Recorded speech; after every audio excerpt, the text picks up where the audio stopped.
바람이 분다. 흙먼지가 인다. 조선의 풍속화를 떠올려보라. 씨름을 하고 서당에서 글을 읽으며 짓궂게 웃던 아이들의 얼굴이 스쳐 지나갈 것이다. 우리는 흔히 그 시절의 아이들을 자연 속에서 뛰어노는 천진난만한 존재로 기억하곤 한다. 가난해도 정이 넘쳤고 배는 고파도 마음만은 풍요로웠을 것이라는 막연한 환상. 그 평화로운 풍경화 뒤편에는 붓으로 그려지지 않은, 아니 차마 그릴 수 없었던 참혹한 여백이 존재한다. 지금 당신의 눈앞에 펼쳐지는 것은 그 여백 속에 숨겨진 진짜 조선의 봄이다. 봄은 생명이 움트는 계절이라지만 이곳 마을 사람들에게 봄은 죽음과 가장 가까운 계절이었다. 지난 가을 추수한 양식은 바닥을 보인 지 오래고 보리는 아직 패지 않았다. 마을 어귀에 앉아있는 아이들을 보라. 10살 남짓 되어 보이는 아이들의 배는 기이할 정도로 불룩 솟아있다. 어른들은 이것을 보고 밥을 많이 먹어 배가 부른 것이라 농을 던지기도 하지만 실상은 굶주림에 지쳐 붓기가 올랐거나 뱃속에 기생충이 가득 차올랐기 때문이다. 아이들의 입게는 하얀 가루가 묻어있다. 떡가루가 아니다. 산에서 캐온 백토, 즉 고령토 흙이다. 먹을 것이 없어 흙이라도 퍼먹어 허기를 달래려 했던 처절한 몸부림이다. 흙을 씹으면 잠시 배가 차는 듯한 착각이 들지만 이내 뱃속에서 돌덩이처럼 굳어버려 끝내 뒤를 보지 못하고 죽어가는 아이들이 부지기수였다. 그럼에도 아이들은 흙을 입에 넣는다. 당장 눈앞에 핑 도는 현기증을 멈추기 위해서다. 저기 골목 어귀에서 놀고 있는 아이들의 눈빛을 보라. 그들은 웃고 있지 않는다. 앙상한 팔다리를 휘저기며 술래잡기를 하는 것 같지만 그 움직임에는 생기가 없다. 그저 배고픔이라는 고통을 잠시라도 잊기 위해 몸을 혹사시키는 것에 가깝다. 가만히 있으면 위장이 쪼그라드는 고통이 온몸을 지배하기 때문이다. 조선의 아이들에게 놀이란 유의가 아니라 생존을 위한 마취제였다. 마을의 공기는 무겁고 건조하다.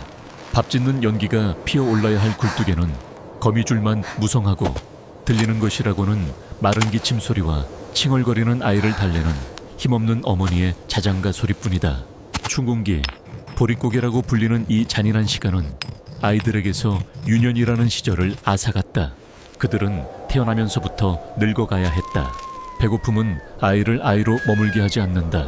먹을 것을 구하기 위해 눈치를 살피고 어른들의 표정을 읽으며 그들은 너무 일찍 세상의 비정을 깨달아야 했다.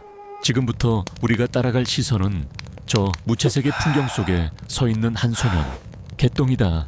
이름조차 귀하게 지으면 귀신이 잡아간다 하여 천하게 지어진 이름, 개똥이. 10살 개똥이의 시선을 통해 우리는 조선이라는 거대한 감옥, 그 중에서도 가장 밑바닥에 놓인 평민 아이들의 삶을 들여다볼 것이다. 아름다운 풍속화가 찢겨나간 자리, 그곳에 피와 눈물로 얼룩진 진짜 역사가 숨쉬고 있다. 개똥이는 거친 숨을 몰아쉬며 산비탈을 기어오른다. 손톱 밑에는 시커먼 흙대가 끼어있고 손등은 긁힌 상처로 엉망이다. 소년의 손에 들린 것은 낫이 아니라 뾰족하게 간 돌멩이다. 소나무 껍질을 벗기기 위해서다. 봄이 되면 소나무 껍질, 안쪽에 부드러운 속껍질, 송기를 벗겨 먹어야 했다. 하지만 마을 근처의 소나무들은 이미 껍질이 다 벗겨져 하얀 속살을 드러낸 채 말라 죽어가고 있었다. 더 깊은 산, 더 가파른 절벽으로 올라가야만 했다. 아버지는 새벽부터 일터로 나갔다. 남의 논을 갈아주고 품삯을 받아와야 하지만 요즘 같은 흉년에는 그마저도 쉽지 않다. 개똥이는 익숙한 솜씨로 소나무 껍질을 내려친다. 페어! 퍽하는 소리가 고요한 숲을 울린다. 거친 겉껍질을 벗겨내자 희끄무레한 속껍질이 드러난다. 그것을 이로 물어뜯어 질겅질겅 씹는다. 떫고 쓴 맛이 입안 가득 퍼진다. 목구멍으로 넘기기 힘들 만큼 거칠지만 개똥이는 억지로 그것을 삼킨다. 위장이 쓰려오지만 비어있는 것보다는 나았다. 산에서 내려온 개똥이는 마을 공터로 향한다. 그곳에는 동무들이 모여있다. 모두 개똥이처럼 입가에 풀물이나 나무 진액이 묻어있다. 아이들은 바닥에 주저앉아 땅 따먹기 놀이를 시작한다. 돌멩이를 튕겨 선을 긋고 자신의 땅을 넓혀가는 놀이. 단순한 놀이처럼 보이지만 아이들의 표정은 비장하다 못해 살기마저 감돈다. 내 땅이다. 넘어오지 마라. 한 아이가 개똥이의 돌멩이가 선을 침범했다며 악을 쓴다. 개똥이 역시 지지 않고 소리를 지른다. 한 뼘이라도 더 넓은 땅을 차지하기 위한 이들의 집착은 기이할 정도다. 태어나서 단 한 번도 자기 땅을 가져본 적 없는 소장농의 자식들이다. 아버지가, 할아버지가 평생을 남의 땅에서 허리가 휘도록 일하고도 쌀 한 톨 온전히 가져가지 못하는 것을 보고 자란 아이들이다. 흙바닥에 그어진 선 하나가 그들에게는 생명선과도 같았다. 가상의 땅이지만 그곳에서만큼은 지주 눈치를 볼 필요도 없고 소장료를 낼 필요도 없다. 개똥이는 손바닥이 까질 정도로 바닥을 쓸어내며 자신의 영토를 표시한다. 이 한 뼘의 땅이 현실이 되기를 간절히 바라면서. 하지만 해가 지고 놀이가 끝나면 그들이 차지했던 땅은 다시 흙먼지로 돌아간다. 털고 일어난 엉덩이에는 흙만 묻어 있을 뿐 손에 쥐어지는 것은 아무것도 없다. 이것이 10살 개똥이가 매일 마주해야 하는 허무였다. 저 멀리서 아버지의 모습이 보인다. 터벅터벅 걸어오는 아버지의 등은 굽어 있다. 마치 보이지 않는 짐을 평생 지고 다닌 사람처럼 아버지의 빈 지게를 본 개똥이는 가슴이 철렁 내려앉는다. 오늘도 빈손이다. 아버지는 개똥이와 눈이 마주치자 슬그머니 시선을 피한다. 자식 새끼 입에 넣어줄 것이 없는 아비의 죄책감이 그 굽은 등을 더 짓누른다. 개똥이는 흙투성이가 된 손을 등 뒤로 감춘다. 배고프다는 말을 하려다 꿀꺽 삼킨다. 철이 든다는 것은 배고픔을 참는 법을 배우는 것이었다. 그날 저녁 마을의 정적을 깨는 소란이 일어났다. 관에서 나온 사람들이었다. 갓을 쓰고 도포를 입은 아전이 앞장서고 그 뒤로 포졸들이 수레를 끌고 들어왔다. 수레 위에는 거적에 덮인 곡식 가마니가 실려 있었다. 환곡이었다. 봄에 곡식을 빌려주고 가을에 갚게 하는 나라의 구율제도. 명분은 백성을 살리는 것이었으나 실상은 백성의 목을 조르는 올감이었다. 아전이 마을 한가운데 서서 장부를 펼쳤다. 마을 사람들의 이름이 하나하나 호명되었다. 개똥이네 이름도 불렸다. 아버지가 주저주저하며 앞으로 나갔다. 아버지는 비굴할 정도로 허리를 굽히며 아전에게 사정했다. 날이 올해는 도저히 빌릴 형편이 못 됩니다. 작년 빚도 다 갚지 못했는데 또 빌렸다가는 가을에 굶어 죽습니다. 아전은 코웃음을 쳤다. 그의 얼굴에는 기름기가 흘렀다. 개똥이와 아버지의 마른 얼굴과는 대조적이었다. 아전이 쏘아붙였다. 나라에서 주는 은혜를 거절하겠다는 것이냐. 내 놈이 굶어 죽든 말든 내 알바 아니나. 위에서 내려온 할당량은 채워야 한다. 포졸들이 억지로 아버지의 손에 쌀가마니를 떠넘겼다. 가마니는 묵직했지만 그 내용물은 쌀이 아니었다. 터진 구멍 사이로 쏟아져 나온 것은 누렇게 썩은 쌀과 모래, 그리고 겨가 뒤섞인 쓰레기나 다름없는 것들이었다. 이것을 쌀이라고 빌려주고 가을에는 온전한 햅쌀로 갚으라는 것이다. 그것도 5할 아니 18이 넘는 이자를 쳐서. 개똥이는 아버지의 손이 파르르 떨리는 것을 보았다. 아버지는 썩은 쌀가마니를 내려다보며 아무 말도 하지 못했다. 거절하면 관아로 끌려가 매를 맞을 것이고 받으면 가을의 집도 절도 없이 쫓겨날 것이 뻔했다. 선택지는 없었다. 죽느냐, 더 고통스럽게 죽느냐의 차이뿐이었다. 아전이 붓을 들어 장부에 획을 그었다. 그리고 아버지에게 손도장을 찍으라고 명령했다. 아버지는 떨리는 손가락에 먹물을 묻혔다. 그 붉은 인주가 개똥이의 눈에는 마치 피처럼 보였다. 꾹 하고 종이가 눌리는 소리가 들렸다. 그것은 단순한 서명이 아니었다. 개똥이네 가족의 운명을 올가매는 족쇄가 채워지는 소리였다. 주변을 둘러보니 다른 아이들도 똑같은 표정으로 서 있었다. 부모들이 썩은 곡식을 떠안고 빚쟁이가 되는 과정을 무력하게 지켜보는 아이들. 그들의 눈동자의 공포가 서렸다. 낮에 했던 땅 따먹기 놀이 따위는 아무런 소용이 없었다. 진짜 땅의 주인, 진짜 권력을 쥔 자들 앞에서는 선을 긋고 내 땅이라 우겨봐야 매질이나 당할 뿐이었다. 아버지는 썩은 쌀가마니를 지게에 싣고 비틀거리며 집으로 향했다. 개똥이는 그 뒤를 따랐다. 모래가 섞여 서걱거리는 소리가 쌀가마니 안에서 들려왔다. 저녁밥이라고 지어봤자 모래 반밥 반일 것이다. 씹을 때마다 이가 상하고 뱃속이 뒤틀릴 것이다. 그러나 그것이라도 먹어야 했다. 개똥이는 아전이 사라진 마을 어귀를 뒤돌아보았다. 멀어지는 그들의 뒷모습이 거대한 괴물처럼 느껴졌다. 오늘 찍은 저 도장이 저 썩은 쌀 한 가마니가 훗날 자신을 그리고 누이 동생을 어떤 지옥으로 끌고 갈지 10살 소녀는 어렴풋이 예감하고 있었다. 봄바람이 차갑게 식어 있었다. 밤이 되자 늑대 울음소리보다 더 스산한 곡소리가 마을 곳곳에서 새어나왔다. 환곡이라는 이름의 재앙이 마을을 덮친 밤이었다. 아버지는 방 안에 쌀가마니를 내려놓고 한참을 멍하니 앉아 있었다. 어머니는 묵묵히 쌀을 퍼내 키질을 시작했다. 모래와 결을 골라내려 했지만 섞여 있는 양이 너무 많았다. 타닥 타닥 키에 모래가 부딪히는 소리가 방 안을 채웠다. 개똥이는 그 소리가 마치 자신의 뼈를 갉아먹는 소리 같아서 귀를 막고 싶었다. 내일은 더 일찍 일어나야 한다. 아버지는 빚을 갚기 위해 더 많이 일해야 하고 개똥이도 밥값을 해야 한다. 이제 놀이는 끝났다. 생존을 위한 처절한 노동만이 기다리고 있을 뿐이다. 개똥이는 잠이 든 동생의 얼굴을 쓰다듬었다. 이 작은 아이도 곧 짐을 날라야 할 것이다. 조선의 아이들에게는 응석을 부릴 시간조차 사치였다. 어둠 속에서 아버지의 깊은 한숨 소리가 들려왔다. 그 한숨 속에 담긴 무게를 개똥이는 온몸으로 느끼며 잠을 청했다. 꿈속에서조차 배불리 먹는 꿈은 꿀 수 없었다. 쫓기고 도망치는 악몽만이 그를 기다리고 있었다. 이것이 비극의 시작이었다. 그해 여름은 유난히도 뜨거웠다. 하늘의 구멍이라도 뚫린 듯 쏟아지는 햇살은 곡식을 익히는 것이 아니라 사람을 말려 죽일 기세였다. 10살 개똥이의 등에는 제 몸집보다 큰 지게가 얹혀 있었다. 지게 위에는 소에게 먹일 꼴이 수북했다. 소는 가족의 생명줄이었다. 정작 개똥이의 배는 쑥버물이 몇 조각으로 채워져 꼬르륵 소리를 냈지만 소는 배불리 먹여야 했다. 소가 쓰러지면 농사도 끝이고 빚을 갚을 길도 사라지기 때문이다.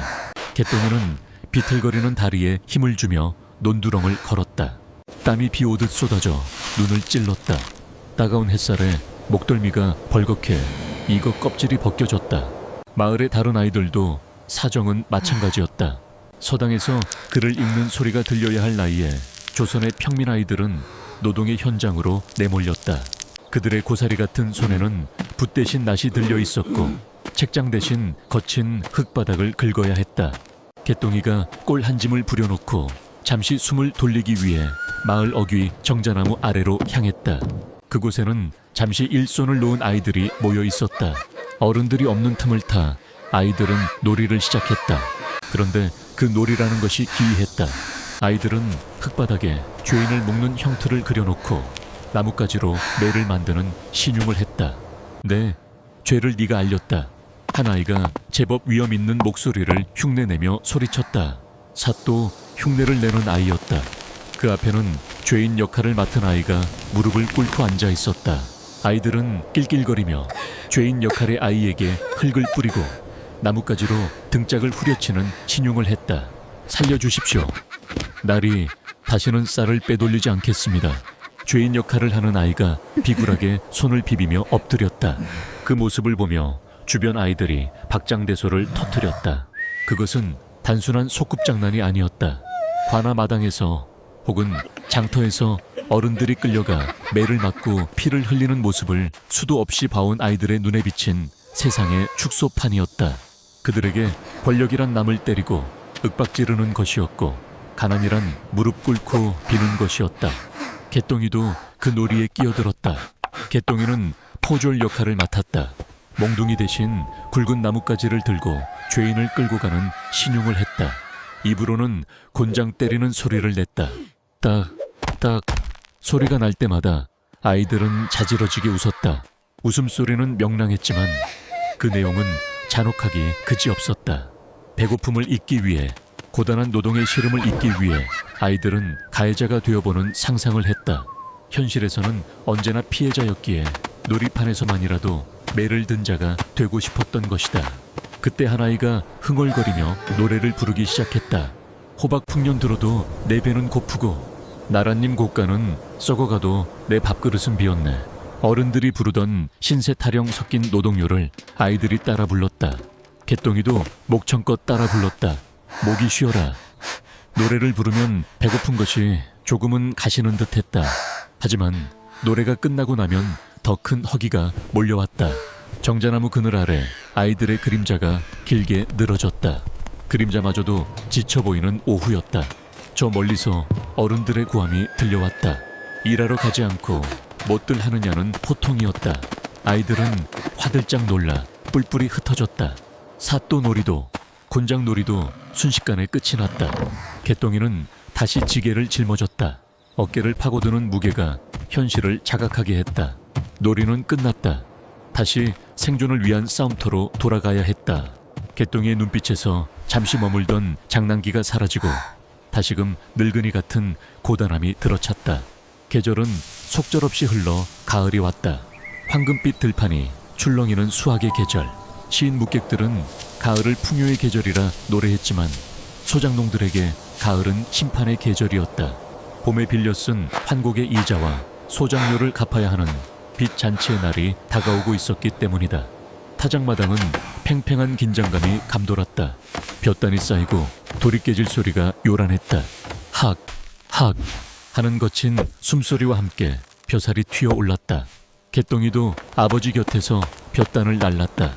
떨어진 나탈 하나라도 주워 담으려 눈에 불을 켰다. 그러나 타작마당 한쪽에는 갓을 쓴 아전과 마름이 매의 눈으로 그들을 지켜보고 있었다. 타작이 끝나자 벽가마니가 쌓였다. 아버지는 땀을 닦을 새도 없이 아전 앞으로 불려갔다. 아전은 주판을 튕기며 장부를 읽어 내려갔다. 원곡 쌀 한 섬, 이자우할, 거기에 작년 밀린 이자, 그리고 쌀개와 모래를 골라낸 감가상각비까지 합하여 도합쌀 2섬 반이다. 아버지의 눈이 휘둥그레졌다. 봄에 빌린 것은 썩은 쌀 반, 섬의 모래가 반인 가만이었다. 그런데 갚아야 할 것은 온전한 햅쌀 2섬 반이라니 이건 날강도나 다름없었다. 아버지가 억울함을 호소했다. 날이 어찌 이자가 원곡보다 더 많을 수 있습니까? 게다가 빌려주신 것은 태반이 모래였습니다. 이대로 다 가져가시면 저희 식구는 겨울에 굶어 죽습니다. 아전은 눈 하나 깜짝하지 않았다. 오히려 괘씸하다는 듯 혀를 찼다. 이놈이 관아의 법도를 무시하는구나. 썩은 쌀이라도 먹고 연명했으면 그 값을 치르는 것이 도리건을 어디서 감히 셈을 따지느냐. 아전의 눈짓에 포졸들이 달려들었다. 그들은 아버지의 멱살을 잡고 바닥에 내동댕이 쳤다. 개똥이가 비명을 지르며 달려가려 했지만 어머니가 개똥이의 입을 틀어막고 주저앉았다. 나서면 너도 죽는다. 어머니의 손이 덜덜 떨리고 있었다. 포졸들은 몽둥이로 아버지를 구타하기 시작했다. 패역, 패역. 살이 터지는 소리가 타작마당에 울려 퍼졌다. 아버지는 비명도 지르지 못하고 웅크린 채 매를 맞았다. 흙먼지 속에 붉은 피가 튀었다. 개똥이의 눈에서 눈물이 쏟아졌다. 그러나 그것은 슬픔의 눈물이 아니었다. 분노였다. 뼈저린 증오였다. 저들이 내 아버지를, 내 가족을 짓밟고 있다. 봄날 아이들이 했던 곤장놀이는 놀이가 아니었다. 예행 연습이었다. 언젠가 닥쳐올 이 끔찍한 순간을 견디기 위한 처절한 예방주사였다. 결국 아버지는 피투성이가 된 채 멍석 위에 쓰러졌다. 아전들은 쌓여있던 쌀가마니를 모조리 실어갔다. 수레바퀴가 덜컹거리며 멀어져 갔다. 타작마당에는 지푸라기와 핏자국, 그리고 빈 껍데기만 남은 쌀겨들만 흩날렸다. 1년 내내 허리가 휘어지도록 일한 대가는 매질과 빈털털이 신세뿐이었다. 개똥이는 쓰러진 아버지에게 기어갔다. 아버지의 등은 피멍이 들어 시퍼렇게 부어올라 있었다. 아버지는 개똥이를 보며 힘겹게 입을 떼었다. 미안하다. 내 새끼들 배불리 먹이지 못해서 미안하다. 그 말은 개똥이의 가슴에 불을 질렀다. 왜 아버지가 미안해야 하는가? 도둑질을 한 것은 저들인데 왜 우리가 죄인이 되어야 하는가? 그날 밤 개똥이는 잠을 이루지 못했다. 배고픔보다 더 큰 고통이 가슴을 짓눌렀다. 밖에서는 찬바람이 문풍지를 세차게 흔들었다. 겨울이 오고 있었다. 먹을 것도 땔감도 없는 겨울이 이제 남은 것은 집 한 채와 늙은 소 한 마리뿐이었다. 하지만 개똥이는 알고 있었다. 저 탐욕스러운 아전들이 그것마저 가만두지 않을 것임을. 빚은 사라지지 않았다. 이제 이자가 붙어 눈덩이처럼 불어날 것이다. 며칠 후 우려했던 일이 벌어졌다. 관에서 다시 사람들이 들이닥쳤다. 이번에는 빚을 갚지 못했으니 소를 끌고 가겠다고 했다. 소는 농사꾼에게 목숨이나 다름없었다. 소가 없으면 내년 농사는 지을 수 없고 영영 소장농 신세를 면치 못하게 된다. 아버지는 아픈 몸을 이끌고 밖으로 나와 소의 곧비를 부여잡고 매달렸다. 이 소만은 안 됩니다. 제발 이 소만은 놔두십시오. 하지만 포졸들은 무자비했다. 아버지의 손을 군화발로 짓밟고 소 곧비를 낚아챘다. 음매, 소가 슬픈 눈망울을 굴리며 울부짖었다. 마치 가족과의 이별을 아는 듯했다. 개똥이는 소의 목을 끌어안고 버텼지만 어른들의 힘을 당해낼 재간이 없었다. 질질 끌려가던 개똥이는 바닥에 내동댕이 쳐졌다. 소가 끌려가는 뒷모습을 보며 가족들은 망견자실했다. 집안의 기둥이 뽑혀 나간 것이다. 이제 정말 끝이었다. 더 이상 뺏길 것도 없다고 생각했지만 조선의 수탈은 바닥이 없었다. 아전은 횡한 마당을 둘러보며 싸늘하게 말했다. 아직 빚이 다 청산되지 않았다. 소 값으로는 원금도 못 갚아. 내일 모레까지 남은 돈을 마련하지 못하면 너희 식솔들을 관비로 넘기겠다. 그 말은 사형 선고나 다름없었다. 관비, 즉 노비가 된다는 것은 인간으로서의 삶이 끝난다는 뜻이었다. 아버지는 그날 밤 뜬 눈으로 밤을 지새웠다. 방 안에는 무거운 침묵만이 감돌았다. 어머니는 소리 죽여 흐느꼈고 동생들은 배고픔에 지쳐 잠들어 있었다. 새벽녘 아버지가 결심한 듯 자리에서 일어났다. 개똥이를 흔들어 깨웠다. 개똥아, 일어나거라. 짐을 싸라. 아버지의 목소리는 떨리고 있었지만 단호했다. 야반도주, 빚을 갚을 길이 없는 백성들이 선택할 수 있는 최후의 수단이었다. 고향을 버리고 이름을 버리고 도망자가 되어 산속으로 숨어드는 것. 개똥이는 옷가지 몇 벌과 깨진 바가지 하나를 챙겼다. 챙길 것이라곤 그것뿐이었다. 가족들은 어둠을 틈타 마을을 빠져나갔다. 달빛조차 숨어버린 금은밤이었다. 개 짖는 소리가 들릴까봐 숨소리조차 죽여야 했다. 마을 어귀를 벗어나 산길로 접어들었을 때 뒤에서 횃불이 일렁이는 것이 보였다. 관아의 추노꾼들이거나 빚쟁이들이 눈치를 챈 모양이었다. 뛰어라. 잡히면 다 죽는다. 아버지가 소리쳤다. 가족들은 정신없이 산비탈을 기어올랐다. 가시덤불이 옷을 찢고 살을 파고들었지만 아픔을 느낄 겨를이 없었다. 심장이 터질 듯이 뛰었다. 뒤에서는 고함과 횃불이 점점 가까워지고 있었다. 어린 동생이 돌부리에 걸려 넘어졌다. 어머니가 동생을 업고 뛰기 시작했지만 속도가 나지 않았다. 이대로는 다 잡힌다. 아버지가 멈춰섰다. 그리고 절망적인 눈빛으로 개똥이를 바라보았다. 개똥아, 너는 저쪽 갈대밭으로 숨어라. 우리는 반대쪽으로 유인하마. 안 됩니다, 아버지. 같이 가요. 개똥이가 울부짖었다. 시간이 없다. 너라도 살아야 우리 집안 대가 끊기지 않는다. 어서 가라. 아버지는 개똥이의 등을 떠밀었다. 그리고 어머니와 동생들을 이끌고 횃불이 보이는 쪽으로 소리를 지르며 뛰기 시작했다. 여기다. 우리가 여기 있다. 미끼가 되기를 자처한 것이다. 개똥이는 입술을 깨물며 반대편 갈대숲으로 몸을 던졌다. 어둠 속에서 비명과 고함이 뒤섞여 들려왔다.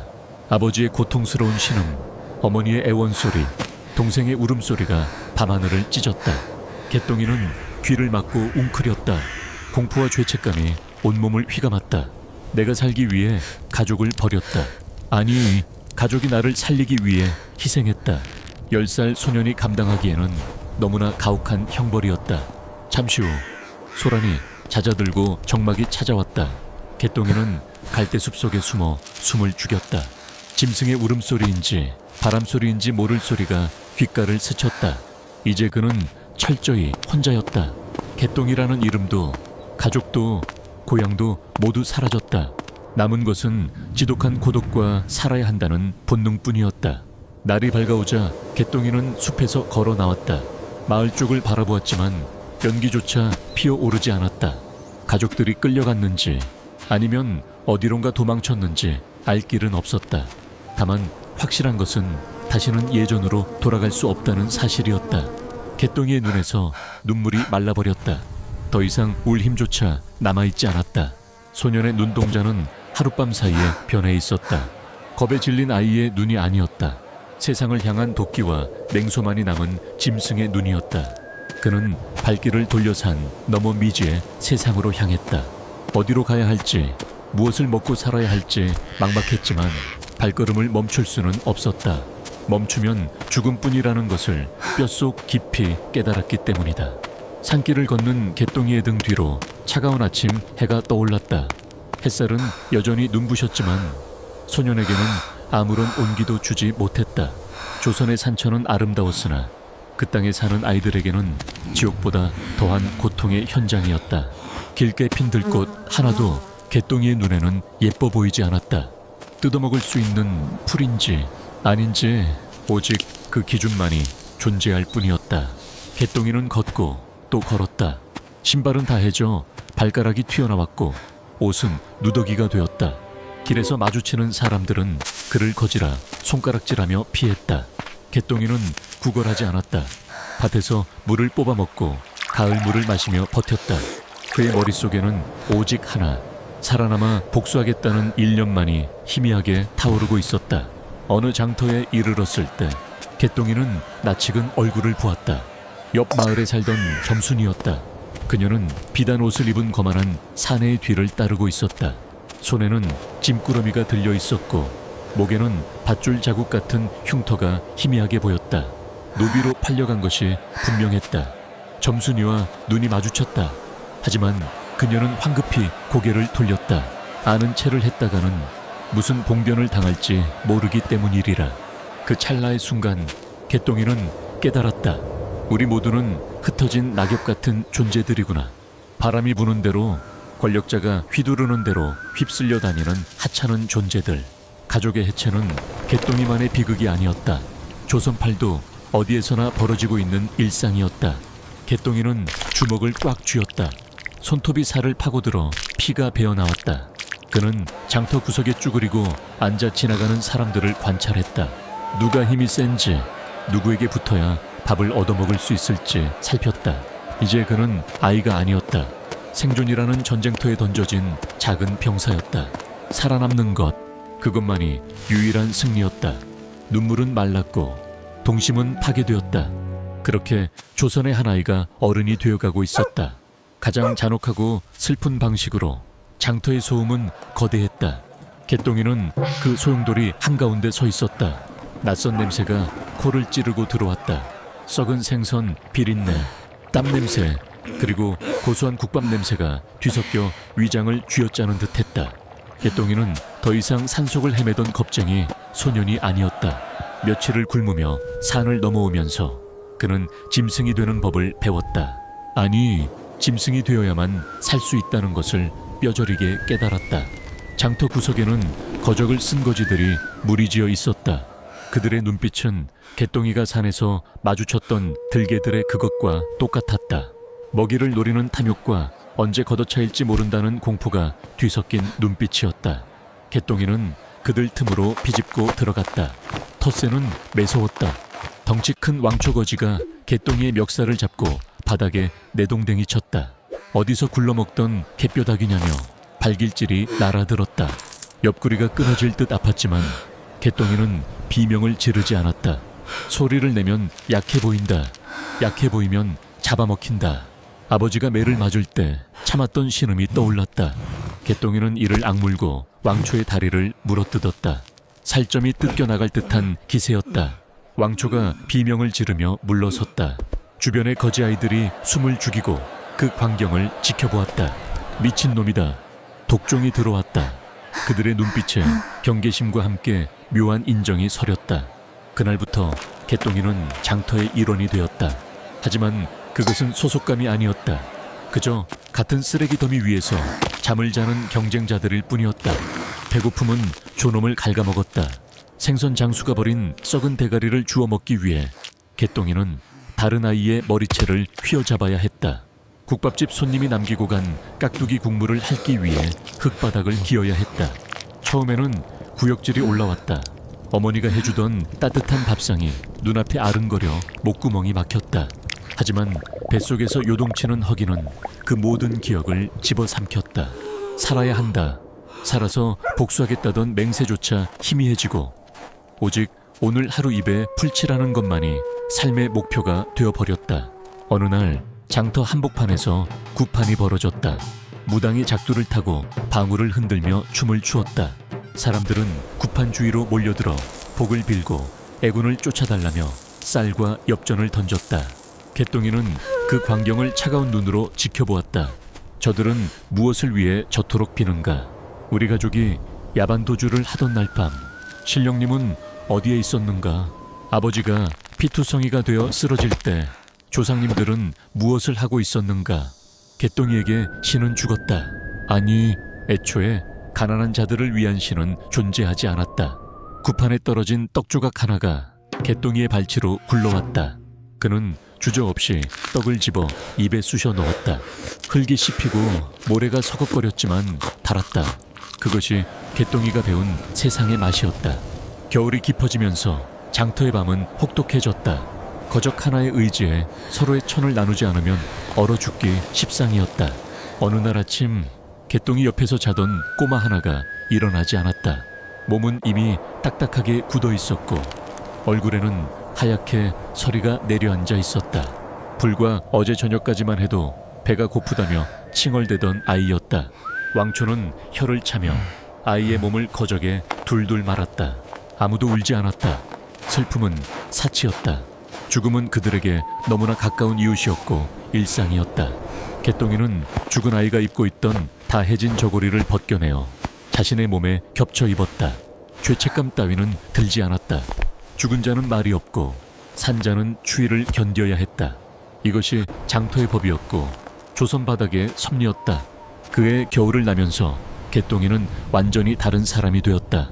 10살 소년의 얼굴에서 아이의 흔적은 찾아볼 수 없었다. 눈빛은 깊고 어두워졌으며 인매는 굳게 닫혀 열릴 줄을 몰랐다. 그는 더 이상 부모님을 기다리지 않았다. 아버지가 미끼가 되어 유인했던 그날 밤 부모님은 이미 이 세상 사람이 아닐 것이라고 단정지었다. 희망을 품는 것은 고통을 연장할 뿐이다. 차라리 고아라고 생각하는 편이 마음 편했다. 개똥이는 장터에 짐꾼 노릇을 하며 푼돈을 벌기 시작했다. 무거운 짐을 지고 나르며 어깨가 짓눌리고 다리가 후들거렸지만 그는 멈추지 않았다. 엽전 한 잎이 손에 들어올 때마다 그는 살아있음을 느꼈다. 넌 저 빌어먹을 돈이 없어서 가족이 흩어졌다. 그러니 나는 돈을 모을 것이다. 악착같이 모아서 다시는 짓밟히지 않는 힘을 가질 것이다. 세월은 무심하게 흘렀다. 개똥이의 키가 자라고 뼈가 굵어지는 동안 세상은 변하지 않았다. 여전히 흉년은 들었고 관아의 수탈은 계속되었다. 장터에는 매년 새로운 거지 아이들이 유입되었다. 그들의 얼굴은 예전의 개똥이를 닮아 있었다. 겁에 질려 있고 배고픔에 떨고 있는 아이들. 개똥이는 그들을 보며 쓴웃음을 지었다. 너희들도 곧 알게 될 것이다. 눈물은 배를 채워주지 않는다는 것을. 어느 봄날 개똥이는 장터 구석에서 아이들이 노는 모습을 보게 되었다. 땅바닥에 선을 그어놓고 돌멩이를 튕기며 땅 따먹기를 하고 있었다. 내 땅이다, 내 땅이다 하며 아웅다웅하는 모습이 예전 고향 마을에서의 기억을 떠올리게 했다. 개똥이는 걸음을 멈추고 그들을 지켜보았다. 흙투성이가 된 손으로 한 뼘이라도 더 차지하겠다고 악을 쓰는 아이들. 문득 개똥이의 머릿속에 섬광처럼 스치는 깨달음이 있었다. 우리가 했던 그 놀이들은 단순한 장난이 아니었구나. 땅 따먹기는 좁은 땅덩어리에서 한 평이라도 더 가지려 발버둥 쳐야 하는 소장농의 운명을 미리 연습하는 것이었다. 시체놀이는 언제 길바닥에서 죽을지 모르는 운명을 받아들이는 훈련이었다. 곤장놀이는 관아의 매질을 견디기 위한 몸부림이었다. 조선의 아이들은 놀이를 통해 잔혹한 세상을 예습하고 있었던 것이다. 결핍은 그들에게 놀이조차 생존의 도구로 만들었다. 개똥이는 씁쓸함을 삼키며 아이들에게 다가갔다. 그리고 주머니에서 엽전 한 잎을 꺼내 엿장수에게 건넸다. 엿 몇 가락을 받아든 개똥이는 놀고 있는 아이들 틈으로 엿을 던져주었다. 아이들이 환호성을 지르며 엿을 줍기 위해 달려들었다. 서로 밀치고 핥히며 엿을 차지하려는 모습은 흡사 아귀 다툼 같았다. 개똥이는 그 모습을 보며 차갑게 중얼거렸다. 그래, 그렇게 싸워라. 싸워서 이기는 놈만이 먹을 자격이 있다. 그것이 너희가 앞으로 살아갈 세상이다. 개똥이는 뒤도 돌아보지 않고 장터를 빠져나갔다. 그의 발걸음은 무거웠지만 망설임은 없었다. 그는 이제 안다. 자신이 잃어버린 것은 단순히 가족이나 고향이 아니었다. 순수함, 믿음, 그리고 인간에 대한 애정, 그 모든 것을 땔감 삼아 그는 혹독한 겨울을 버텨낸 것이다. 결핍은 그를 갉아먹은 것이 아니라 그를 단단하게 재련했다. 마치 대장간의 쇠가 불과 망치질을 견디며 날카로운 칼이 되듯이 개똥이는 고통 속에서 날카로운 생존자가 되어 있었다. 그는 마을 어귀의 선앙당을 지났다. 돌무더기 위에 누군가가 올려놓은 하얀 사발이 보였다. 아마도 집 나간 자식의 무사 귀환을 비는 어미의 정성일 것이다. 개똥이는 잠시 멈칫했지만 이내 고개를 저었다. 기도는 약한 자들의 위안일 뿐이다. 나는 기도가 아니라 내 두 발로, 내 두 손으로 살아남을 것이다. 바람이 불어와 개똥이의 헝클어진 머리카락을 흩트렸다. 바람 속에는 봄꽃 향기 대신 비릿한 흙내음이 실려 있었다. 그것은 생명의 냄새이자 죽음의 냄새였다. 개똥이는 숨을 깊게 들이마셨다. 폐부 깊숙이 차오르는 그 냄새가 그를 살아있게 했다. 조선의 아이들은 눈물과 결핍 속에서 자랐을까? 이 질문에 대한 답은 이제 명확해졌다. 그들은 눈물 속에서 자란 것이 아니라 눈물을 먹고 자랐다. 결핍은 그들을 주저앉히는 족쇄가 아니라 그들을 세상으로 내모는 채찍이었다. 배고픔이 없었다면 그들은 안주했을 것이고 수탈이 없었다면 그들은 저항하는 법을 배우지 못했을 것이다. 물론 그 과정은 너무나 잔혹했고 수많은 아이들이 꽃 피워보지도 못한 채 꺾여 나갔다. 하지만 살아남은 자들은 그 고통을 자양분 삼아 끈질긴 생명력으로 뿌리를 내렸다. 개똥이가 걷는 길게는 이름 모를 잡초들이 무성하게 자라나 있었다. 밟히고 뜯겨도 다시 일어나는 질긴 풀들. 조선의 백성들은 저 잡초를 닮았다. 아니, 저 잡초가 바로 그들이었다. 개똥이는 잡초를 밟으며 생각했다. 언젠가 나도 흙으로 돌아갈 것이다. 하지만 그때까지는 이 지독한 세상에서 한바탕 끈질기게 살아볼 것이다. 그것이 먼저 간 아버지에 대한, 그리고 이름 없이 죽어간 수많은 친구들에 대한 유일한 복수이자 예우이기 때문이다. 해는 서산으로 넘어가고 있었다. 붉은 노을이 하늘을 물들였다. 마치 타작마당에 흩뿌려졌던 아버지의 피처럼 붉고 선명했다. 개똥이는 그 노을을 바라보며 처음으로 희미한 미소를 지었다. 그것은 기쁨의 미소가 아니었다.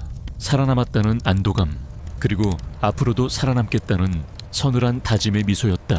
어둠이 내리는 길 위로 개똥이의 그림자가 길게 늘어졌다. 소년의 그림자는 이미 어른의 그것보다 더 크고 짙었다. 우리가 기억하는 역사 속에는 왕들의 이름과 장군들의 업적만이 화려하게 기록되어 있다. 그러나 그 행간 사이사이 묵묵히 시대를 견뎌낸 수많은 개똥이들이 있었다. 그들은 기록되지 않았기에 잊혔고 힘이 없었기에 지워졌다. 하지만 오늘날 우리가 밟고 서 있는 이 땅은 그들의 피와 땀, 그리고 마르지 않는 눈물로 다져진 것이다. 지금도 어딘가에서는 또 다른 형태의 황곡이, 또 다른 모습의 아전들이 힘없는 자들을 옥죄고 있을지 모른다. 형태만 바뀌었을 뿐 생존을 위한 투쟁은 끝나지 않았다. 그렇기에 개똥이의 이야기는 단순히 흘러간 옛날 이야기가 아니다. 그것은 시대를 관통하여 오늘날 우리에게 던지는 묵직한 질문이다. 우리는 과연 그들이 꿈꾸었던 세상에 살고 있는가? 아이들이 밥그릇 걱정 없이 웃으며 뛰어놀 수 있는 세상, 부모가 자식을 위해 기꺼이 희생하지 않아도 되는 세상, 그런 세상은 왔는가? 어둠이 완전히 내려앉은 마을은 정막에 잠겼다. 어디선가 개 짖는 소리가 들려오고 바람이 문풍지를 흔드는 소리만이 고요를 깼다. 아이들의 웃음소리가 끊긴 골목, 놀이가 멈춘 마당에는 쓸쓸한 달빛만이 가득했다. 그 달빛 아래 보이지 않는 수만 개의 발자국들이 겹쳐져 있었다. 살기 위해 도망쳐야 했던, 살기 위해 울음을 삼켜야 했던 조선의 아이들. 그들의 거친 숨소리가 바람결에 들려오는 듯했다. 개똥이는 어둠 속으로 걸어 들어갔다. 그의 뒷모습은 작았지만 단단했다. 그는 더 이상 뒤를 돌아보지 않을 것이다. 앞에는 거친 가시밭길이 기다리고 있겠지만 그는 멈추지 않을 것이다. 그 끈질긴 걸음걸음이 모여 역사가 되고 그 역사가 흘러 오늘에 닿았다. 우리가 잊지 말아야 할 것은 화려한 궁궐의 단청이 아니라 척박한 땅에 뿌리내린 저 질긴 잡초 같은 생명들이다. 이야기는 여기서 끝이 난다. 하지만 개똥이의 삶은, 그리고 이 땅의 수많은 보통 사람들의 삶은 끝나지 않고 계속될 것이다. 눈물은 마르고 상처는 아물어 굳은 살이 되겠지만 그들이 견뎌낸 시간의 무게만큼은 영원히 이 땅에 남아있을 것이다. 빈 마당에 굴러다니는 깨진 사발 조각 하나에도, 허물어진 담벼락 돌멩이 하나에도 그들의 숨결이 배어있다. 이제 조용히 귀를 기울여보라. 바람이 전하는 그들의 이야기를. 살아남아 주어서 고맙다는 그 처절하고도 아름다운 안부를. 마지막 장면은 텅 빈 마을 어귀. 늙은 느티나무 아래 아무도 없는 그네가 바람에 흔들리는 모습이다. 끼익 끼익. 녹슨 그네 줄이 우는 소리가 마치 아이들의 흐느낌처럼, 혹은 살아남은 자들의 쉰 목소리처럼 허공에 흩어진다. 카메라는 천천히 뒤로 빠지며 어둠 속에 잠긴 조선의 산하를 비춘다. 첩첩산 중 그 깊은 골짜기마다 숨겨진 수많은 사연들을 품은 채 밤은 깊어만 간다.